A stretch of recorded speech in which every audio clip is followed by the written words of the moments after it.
اللہ ہی اس بچے سے واقف ہے جو عورت کے پیٹ میں ہوتا ہے، اور وہی پیٹ کے سکڑنے اور بڑھنے سے بھی واقف ہے، اور ہر چیز کا اس کے ہاں ایک اندازہ مقرر ہے۔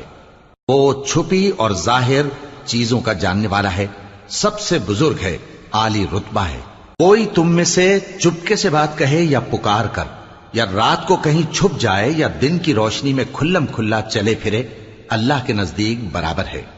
اس کے آگے اور پیچھے اللہ کے چوکیدار ہیں جو اللہ کے حکم سے اس کی نگرانی کرتے ہیں۔ اللہ اس نعمت کو جو کسی قوم کو حاصل ہے نہیں بدلتا جب تک کہ وہ اپنی حالت کو نہ بدلے،